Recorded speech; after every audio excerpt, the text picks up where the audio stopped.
आप देख रहे हैं नेटवर्क 33 राजकुमार के साथ। तो चलिए बढ़ते हैं आज की कहानी की ओर। दोस्तों, करीब रात के 10 बज रहे थे। राजेश अपने चाचा के बेटे की सगाई होने के बाद वापस घर लौट रहा था, क्योंकि सुबह से उसकी एग्जाम स्टार्ट होने वाली थी। उसका मन तो बहुत था कि आज के लिए वह वहीं पर रुक जाए, मगर एग्जाम तो था ही, तो ऐसे में उनका घर जाना भी एक लाजमी सी बात थी। अभी राजेश सड़क के एक बरगद के पेड़ के पास पहुंचा, तभी अचानक से उसकी बाइक एकदम काला काला धुआं फेंक कर वहीं पर जाम सी हो गई। राजेश ने वहां के चारों ओर के नज़ारे को देखा तो उसने पाया कि चारों तरफ बस सुनसान के अलावा घोर सन्नाटे ने अपना रंग जमा रखा था। राजेश तुरंत बाइक से उतरा और उसके बाद वह बाइक को चेक करने लगा कि आखिर चलती हुई बाइक को अचानक से क्या समस्या आ गई। लेकिन तभी धीमी धीमी आने वाली एक आवाज सीधी राजेश के कानों में पड़ी। राजेश एकदम से डर गया। कौन है यहाँ पर? सामने आओ।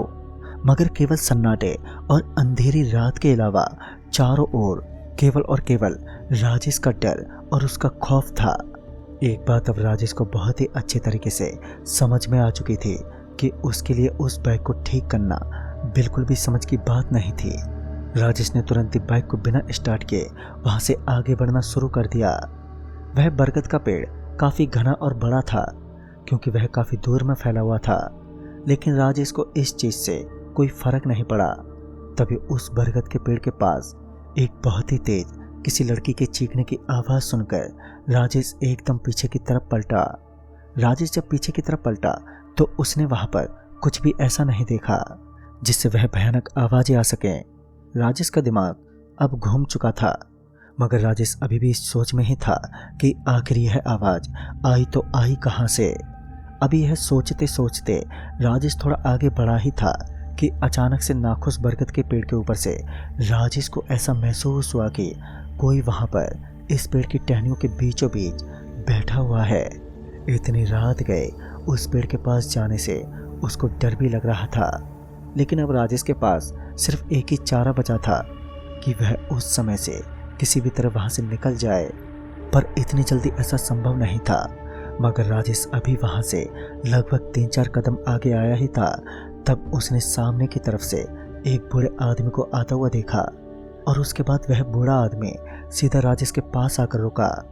राजेश जैसे ही उस बूढ़े आदमी के पास पहुंचा तो उस बूढ़े आदमी के अंदर से राजेश को बहुत ही भयानक और बहुत ही बुरी बदबू आने लगी।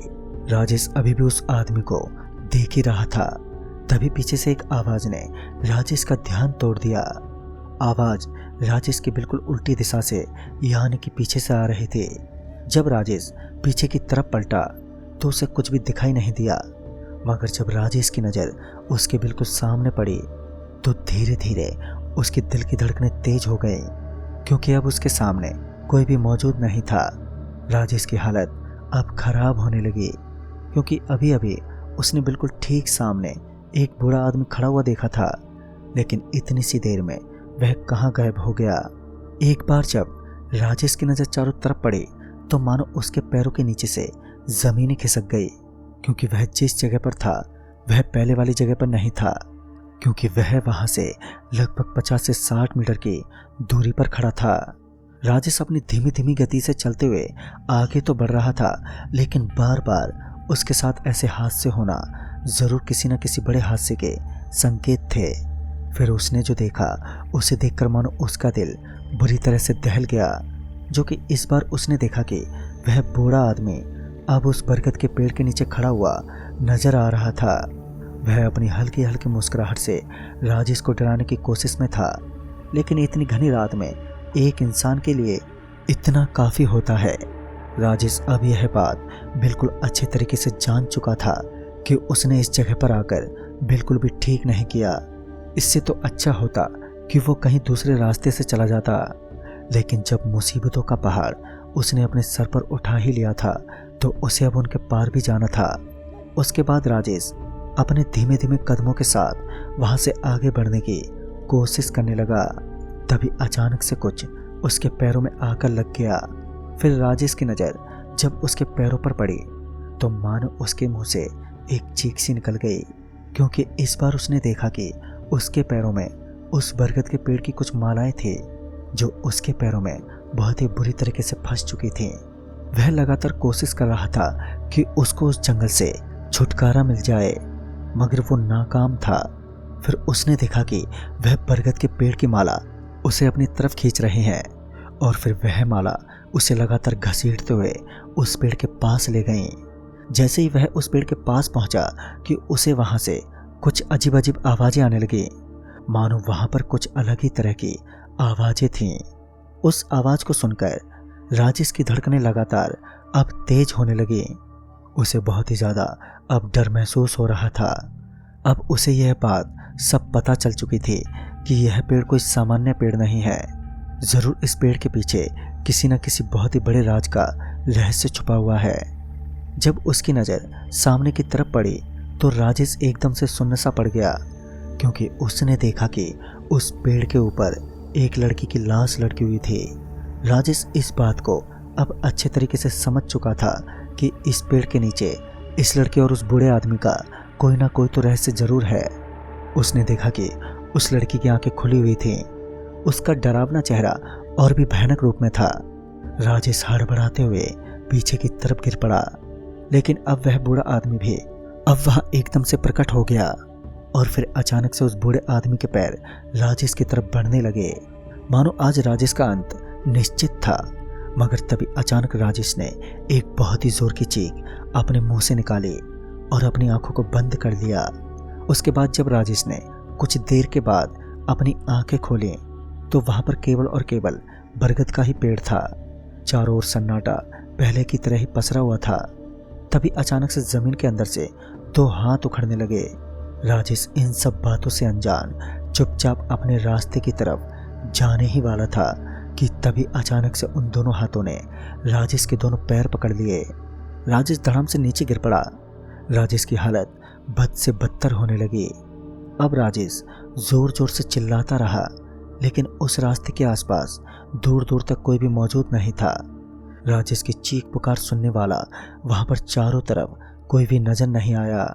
और फिर अचानक से उस पेड़ की एक शाखा इतनी जोर से राजेश के सिर में लगी कि राजेश के सिर से खून बहने लगा, क्योंकि वह डाली काफी बड़ी और मोटी थी। राजेश किसी तरह उठने की कोशिश तो कर रहा था, पर अब वह पूरी तरीके से घायल हो गया था। राजेश समझ चुका था कि आज जरूर उसके ऊपर किसी न किसी बहुत बुरी शक्ति का साया मंडरा रहा है। लेकिन तभी राजेश ने सुना कि धीरे धीरे कदमों के चलने की आवाज उसके कानों में धीमी गति से पड़ रही थी। राजेश जल्दी से उठने की अब कोशिश करने लगा, लेकिन उन हाथों ने राजेश को इतनी मजबूती से कस के पकड़ रखा था कि राजेश हिल भी नहीं पा रहा था। मगर राजेश इतनी जल्दी हिम्मत नहीं हार सकता था। उसने अपनी तरफ से पूरी ताकत लगा दी ताकि वह उस जगह से उठ जाए। लेकिन तभी उसके साथ ऐसा हुआ कि जिसके बारे में उसने अपने बुरे सपने में इतना बुरा नहीं सोचा था, क्योंकि इस बार उसने देखा कि उसकी बाइक अपने आप ही उस बरगद के पेड़ के नीचे चलती हुई आ रही थी। फिर वह बाइक पहले तो उसके पास आकर रुकी, उसके बाद अचानक से उस बाइक ने स्पीड पकड़ ली और सीधा उसके शरीर के ऊपर से तेजी से निकल गई, जो कि अभी उन हाथों के शिकंजे में फंसा हुआ था। वह बाइक राजेश के ऊपर से गुजर गई। राजेश चिल्लाता रहा, मगर उसकी चीख पुकार सुनने वाला दूर दूर तक कोई मौजूद नहीं था। राजेश को उसकी बाइक लगातार बार बार कुचलने की कोशिश कर रही थी, लेकिन राजेश को ऐसा महसूस हो रहा था कि उस बाइक के अलावा भी उसे बाइक पर किसी के होने का थोड़ा थोड़ा आभास हो रहा था। राजेश चीखता चिल्लाता रहा, मगर मदद करने वाला कोई भी चारों तरफ मौजूद नहीं था। अचानक से राजेश की आंखें अब एकदम से बंद हो गईं, मगर तभी राजेश को ऐसा महसूस हुआ कि वह एक ऐसी जगह पर पहुंच चुका है जहां पर वह चारों तरफ से बंद है। और फिर जब राजेश की आंख खुली तो उसने देखा कि वह एक ऐसी जगह में है जहां चारों तरफ से दीवारें थीं, यानी कि वह चारों तरफ से बंद की गई थी। लेकिन जब राजेश को उस जगह से निकलने का दरवाजा दिखा तो उसने देखा कि उसके ठीक बाहर वही बरगद का पेड़ था। राजेश को वो शख्स उस जगह से ज़्यादा दूर तो लेकर नहीं गया, मगर राजेश को एक बार फिर से कदमों के पटकने की आहट सुनाई दी। वह आवाज़ बिल्कुल उससे थोड़ी दूर से ही आ रही थी। उस बरगद के पेड़ के पास एक घना और बड़ा सा एक बाड़ा बना हुआ था। अब राजेश उसके अंदर प्रवेश कर चुका था, जहां पर इंसानी हड्डियों का जमावड़ा था। राजेश उसी के अंदर फंस चुका था। तभी एक काले कपड़े पहना हुआ एक बूढ़ा आदमी राजेश के करीब पहुंच गया। तब राजेश ने उसका चेहरा ठीक से देखा तो उसने पाया कि ये तो वही आदमी था जो उसे उस सड़क पर नजर आया था, और उसके बिल्कुल पीछे पीछे उसे वही लड़की भी खड़ी नजर आई जो कि उस पेड़ पर फांसी खाकर लटकी हुई थी। मगर तब तक वह समय होने लगा जब सुबह होने वाली थी। रात का इतना खौफनाक मंजर बीत जाने के बाद अब धीरे धीरे पूर्व दिशा की तरफ उजाला होने लगा, और फिर अचानक से वह लड़की और वह बूढ़ा आदमी अब भयानक रूप में आने के बाद राजेश को हल्की हल्की मुस्कुराहट देते हुए वहां से गायब होने लगे। जैसे ही सूरज की पहली किरण ने उस जगह पर प्रवेश किया कि वह दोनों अचानक से छाया बनने लगे और फिर वहां से अचानक ही गायब हो गए। उसके बाद राजेश किसी तरह अपनी जान बचाकर वहां से निकल गया। जब राजेश ने इस घटना का जिक्र गांव वालों से किया तो उसे पता चला कि 8 साल पहले वहां पर एक बूढ़ा और एक लड़की की हत्या कर दी गई थी और उन दोनों को वहीं पर दफना दिया गया था।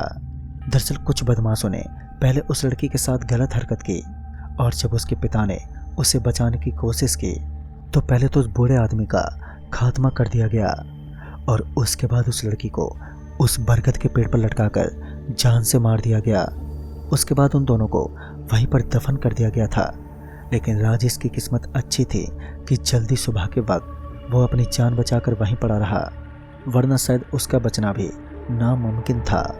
मगर उन बदमाशों की लाशें भी उसी जगह पर मिली जहां पर उन दोनों की हत्या की गई थी। तो दोस्तों, इस कहानी में बस इतना ही। तब तक के लिए बाय एंड टेक केयर।